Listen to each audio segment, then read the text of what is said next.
جی بسم اللہ الرحمن الرحیم، السلام علیکم۔ امید ہے آپ لوگ خیریت سے ہوں گے۔ آج تھوڑی دیر بھی ہو گئی ولاگ کے لیے، اور اس کی وجہ یہ تھی کہ آج پرائم منسٹر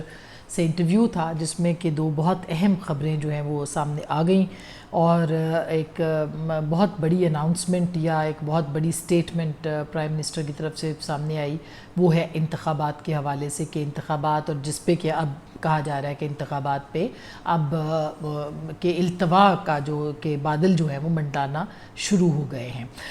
ایک تو یہ بڑی خبر ہے، دوسرا آج انہوں نے جب ہم نے ان سے یہ سوال پوچھا تھا کہ 9 مئی کے اندر جو ہے وہ کس قسم کی بغاوت تھی اور کس قسم کی سازش تھی، تو اس پہ انہوں نے کہا کہ ریٹائرڈ فوجیوں کے ساتھ ساتھ کچھ حاضر سروس فوجی بھی اس کے اندر شامل تھے، کہ بہت بڑی خبر ہے۔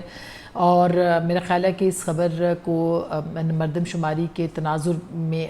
سے ہٹ کے اگر دیکھا جائے دوسری بڑی خبر کے طور پہ، تو میرا خیال ہے سب سے بڑی خبر یہی ہے جو کہ انہوں نے دی۔ اچھا، میں کچھ آپ کے ساتھ آج کے اس ولاگ میں میرے جو امپریشنز ہیں پرائم منسٹر کے ساتھ انٹرویو کے دوران اور ان سے بریکس میں جو وقت ملا ان کے ساتھ بات کرنے کا، اس میں میں کچھ آپ کے ساتھ امپریشنز جو ہے وہ شیئر کروں گی کہ میں نے کیا محسوس کیا ہے۔ یہ میرا تجزیہ ہے کلی طور پر، جو کہ میں آپ کے سامنے رکھوں گی۔ سب سے پہلے تو انتخابات کے اوپر جو ہے وہ واقعی سیاہ بادل جو ہیں وہ منڈلانا شروع ہو گئے ہیں، اور اس کے ساتھ ہی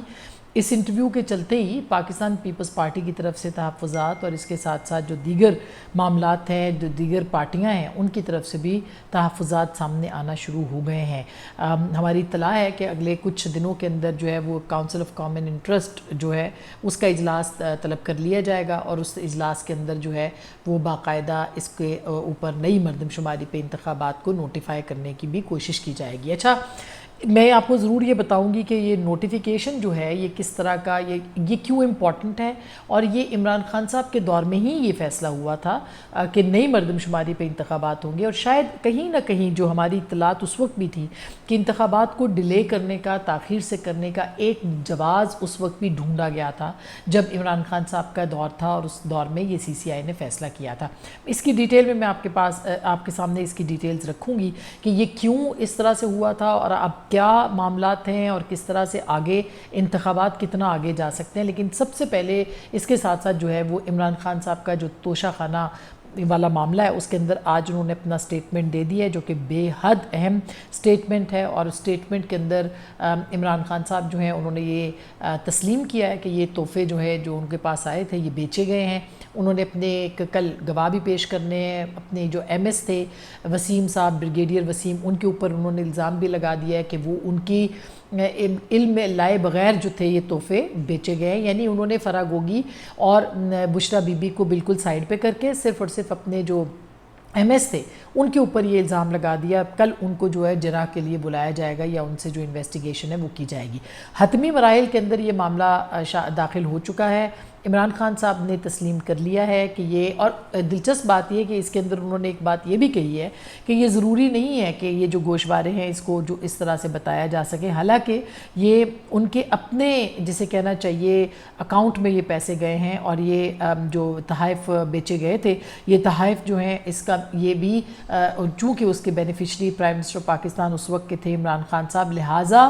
یہ جو پیسے تھے وہ عمران خان صاحب کے اکاؤنٹ میں گئے، لیکن انہوں نے اور 50% کی یا 20% کی جو بھی ادائیگی تھی وہ کر کے انہوں نے کیا، لیکن وہ اپنے گوشواروں میں انہوں نے یہ ثابت نہیں کیا، یا اپنے گوشواروں میں اس کو ڈکلیئر نہیں کیا۔ تو یہ ایک بہت بڑا کیس ہے کہ یہ پیسے آئے کہاں سے تھے، یہ پیسے انہوں نے کیوں نہ شو کیے، اور پھر یہ کہ پیسے جو ہیں ان کے اوپر بہت ساری جو چیزیں ہیں، بہت سارے جو معاملات ہیں، خاص کر کے اس کی رسیدیں اور اس کو چھپانا، یہ مس ڈیکلیریشن کے اندر آتا ہے۔ میں اس میں آج کی جو پروسیڈنگ ہے اس کے اندر میں صرف مختصراً بتانا چاہتی ہوں کہ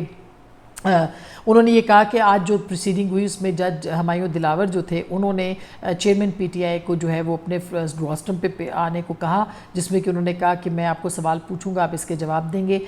کیا آپ نے شکایت کنندہ کے الزامات پڑھے ہیں، جس پہ کہ انہوں نے کہا کہ بالکل یہ شکایت کنندہ کے بیانات نہیں سنے کیونکہ میری موجودگی میں ریکارڈ نہیں ہوئے، اور انہوں نے یہ بھی کہا کہ اس پہ میری موجودگی میں فرد جرم بھی عائد نہیں ہوئی، مجھے فرد جرم پڑھ کر نہیں سنائی گئی، حالانکہ یہ بالکل ہی یہ مئی کے مہینے کے اندر یہ ہوا تھا. یہ فرد جرم میرا خیال ہے 1 مئی تھی جب ان کو سنائی گئی. نہیں 1 مئی کو میں خیال چھٹی تھی لیکن مئی کے کچھ دن تھے, کل 10 مئی تھی پروبیبلی. اس میں جو ہے ان کو یہ باقاعدہ فرد جرم جو تھی وہ پڑھ کے سنائی بھی گئی تھی اور اس کے اوپر ان کو بتایا گیا تھا. مئی اس سال کی میں بات کر رہی ہوں, 9 مئی کے بعد کی یہ بات ہے کہ جس میں انہوں نے لیکن دستخط نہیں کیے تھے اپنے اس کے اوپر, جو کہ کل بھی ہم نے آپ کو بتایا. اچھا اس کے اندر جو ہے وہ اس میں جو معاملات تھے اس کے اندر چونکہ وہ تسلیم کر چکے کہ یہ تحفے جو ہے وہ بیچے گئے ہیں, اس کی جو رقم تھی اس پہ انہوں نے انکار کیا کہ یہ نہیں آ سکتی اور اس کو کرنا ضروری نہیں تھا, لہٰذا یہ ایک بہت ہی اب اہم مرحلے میں یہ معاملہ داخل ہو گیا. اور کل اگر یہ جراورا ہوگی اور کچھ ہی اگلے چند دنوں کے اندر جو ہے وہ عمران خان صاحب کے حوالے سے اس حوالے سے سیشن کورٹ کا فیصلہ جو ہے وہ ہو سکتا ہے. لیکن یہ معاملہ اب سپریم کورٹ میں چلا گیا ہے تو دیکھتے ہیں, اس پہ بھی 3 رکنی بینچ جو ہے وہ تشکیل پا چکا ہے. دیکھتے ہیں کہ اس کے اوپر کیا معاملہ ہوگا. اور کل ملٹری کورٹس کے حوالے سے بھی اہم جو پروسیڈنگز ہیں وہ سامنے آئیں گی اور شاید کوئی شارٹ آرڈر بھی اس حوالے سے سامنے دیکھنے کو ملے یا فیصلہ بھی کہ یہ ہو سکتا ہے یا نہیں ہو سکتا. دوسری جانب جس بات پہ ہم آ رہے ہیں کہ مردم شماری کا فیصلہ جو ہے یہ پرائم منسٹر یا کوئی بھی حکومت جب کاؤنسل آف کامن انٹرسٹ جس میں کہ 4 صوبے اور وزیر اعظم یعنی وزرائے اعلیٰ اور وزیر اعظم اس میں بیٹھتے ہیں اور وہ اہم فیصلے کرتے ہیں کہ آپ نے مثلاً گندم کی خریداری ہے, اس کو بیچنا ہے, جو بھی کرنا ہے, اس طرح کے بہت سے اہم فیصلے جو ہیں وہ جس میں تمام صوبے شریک ہوں جن معاملات کے اندر اس کو شامل کیا جاتا ہے. تو ایک میٹنگ عمران خان صاحب کے دور میں ہوئی جس میں کہ کونسل آف کامن انٹرسٹ نے یہ فیصلہ کیا کہ نئی مردم شماری جو ہے اس کے مطابق انتخابات ہوں گے. اس وقت کے جو ذرائع ہیں وہ ہمیں بتاتے ہیں کہ ذہن میں یہ خاکہ تھا کہ اگر مردم شماری نہیں ہو سکے گی تو انتخابات نہیں ہو سکیں گے, اور شاید جو صورتحال تھی عمران خان صاحب کی حکومت کی یہ ایک بہت بڑی ریزن تھی جس کی وجہ سے الیکشن التوا کا شکار ہو سکتا تھا. سو یہی وہ ہوا جب ووٹ آف نو کانفیڈنس کے اوپر پروسیڈنگز ہوئی اور سپریم کورٹ نے بلایا تو اس میں الیکشن کمیشن سے پوچھا گیا. تو الیکشن کمیشن بار بار خط لکھ چکا تھا, اس کے باوجود جو ہے وہ ان کو پرووائڈ نہیں کی گئی ڈیجیٹل مردم شماری اور اس کے مطابق جو حلقہ بندیاں ہونی تھی. لہٰذا الیکشن کمیشن نے کہا کہ یہ انتخابات جو ہے ممکن نہیں ہو سکتے اکتوبر سے پہلے. اب صورتحال یہ ہے کہ جب سے اب الیکشن کے دن آنے تھے یا اس حکومت کا رخصتی ہونی تھی اس وقت جو ہے وہ ایک تنازع یہ کھڑا ہو گیا اور پھر ایم کیو ایم نے پریس کانفرنس کی اور نئی مردم شماری کے تحت انتخابات کا کہا, جبکہ پیپلز پارٹی پرانے مردم شماری پہ انتخابات چاہتی تھی, پی ایم ایل این بھی چاہتی تھی. پھر پی ایم ایل این نے ایک یو ٹرن لیا, انہوں نے کہا جی کہ نئے انتخابات کے آج جو پرائم منسٹر نے اناؤنس کیا کہ نئی مردم شماری کے اوپر ہی انتخابات جو ہیں وہ ہوں گے, جبکہ اس سے پہلے وہ پرانی مردم شماری کی بات کرتے رہے. تو اب پرائم منسٹر کا یہ کہنا, اس کا مطلب یہ ہے کہ نئی مردم شماری کا نوٹیفیکیشن یہ سی سی آئی کرے گی. یہ سی سی آئی جب کرے گی اس میں 2 منتخب حکومتیں ہیں جو کہ سندھ اور بلوچستان کی ہیں, جبکہ 2 منتخب حکومتیں نہیں ہیں, نگران سیٹ اپ ہے. تو اب ان کا جو فیصلہ ہے اس کے اوپر بھی سوال اٹھ سکتا ہے. لیکن اگر یہ فیصلہ کر دیتے ہیں کہ یہ نوٹیفیکیشن دے دیتے ہیں کہ نئی مردم شماری پہ انتخابات ہوں گے تو ایم کیو ایم بھی ظاہر راضی ہوگی, کوئی مسئلہ نہیں ہوگا. لیکن پیپلز پارٹی کے لیے بہت مسائل ہوں گے کیونکہ اس کے لیے انتخابات کو 2 سے 3 مہینے لگ سکتے ہیں, آگے جا سکتے ہیں. تو وہ جو 12 نومبر کی تاریخ دی جا رہی تھی, اس کا مطلب یہ ہے کہ 12 نومبر پہ انتخابات جو ہیں وہ نہیں ہو سکتے کیونکہ حکومت جو ہے وہ تقریباً 9 اگست کو اسمبلی پرائم منسٹر جو ہے وہ ڈیزالو کر دیں گے اور اسمبلی پریزیڈنٹ آف پاکستان کو بھیج دیں گے. اچھا اس میں بہت سے لکوناز ہیں. مارچ کے اندر سینٹ کے انتخابات ہونے ہیں, لہٰذا مارچ سے پہلے الیکشن ہونا ضروری ہے. تو اس کا مطلب یہ ہے کہ نومبر میں نہیں ہوں گے تو دسمبر, جنوری یا فروری کے اندر انتخابات جو ہیں وہ ہو سکتے ہیں. اور یہ ڈیپینڈ کرتا ہے, ساتھ ہی پرائم منسٹر نے کہا کہ یہ ڈیپینڈ کرتا ہے الیکشن کمیشن آف پاکستان کے اوپر کہ وہ جو ہے اس کو کس طرح سے کنڈکٹ کرتے ہیں. تو دیکھیے بہت آخری دنوں کے اندر, یعنی کہ اب صرف اور صرف آج 1 اگست ہے, تقریباً 9 اگست کو یہ اسمبلی اگر جاتی ہے, 1 ہفتہ رہ گیا ہے اور 1 ہفتے کے اندر یہ سارے بڑے فیصلے جو ہیں وہ حکمران اتحاد کو کرنے ہیں اور پھر الیکشن کمیشن کو اس کے اوپر رسپونڈ کرنا ہے. تو ایسے لگتا ہے کہ انتخابات جو ہیں وہ بہت جلدی ہوتے دکھائی نہیں دے رہے اور کیئر ٹیکر سیٹ اپ کے لیے بھی اگلے 1 یا 2 دنوں کے اندر 3 دنوں کے اندر اس پہ مشاورت مکمل کی جائے گی, جو کہ پرائم منسٹر نے کہا کہ وہ بیوروکریٹ بھی ہو سکتا ہے, وہ ٹیکنوکریٹ بھی ہو سکتا ہے, وہ سینئر سیاست سیاستدان بھی ہو سکتا ہے. اس کے اوپر بھی consensus P M L N اور پیپلز پارٹی کے بیچ تھا کہ کوئی سینئر سیاستدان جو ہے اس کو کیئر ٹیکر پرائم منسٹر بنایا جا سکتا ہے. تو ایک بات تو طے ہے کہ اگر کوئی ٹیکنوکریٹ آیا تو اس کا مطلب یہ ہے کہ یہ انتخابات لمبے عرصے تک یعنی کہ 6 مہینے التوا ہو سکتا ہے یا 5 مہینے التوا ہو سکتا ہے, اور اگر کوئی سیاستدان آیا تو ظاہری بات ہے کہ وہ 60 سے 90 دن کے اندر انتخابات کرائے گا. اور پیپلز پارٹی قطعی طور پر یہ انتخابات ڈیلے نہیں کروانا چاہتی, اور ظاہر ہے کہ پی ٹی آئی کا تو اپنا ایک معاملہ جو کہ نظر آتا ہے. اچھا, اب دوسری خبر کے اوپر آتا ہے جو کہ پرائم منسٹر نے دی, وہ تھی حاضر سروس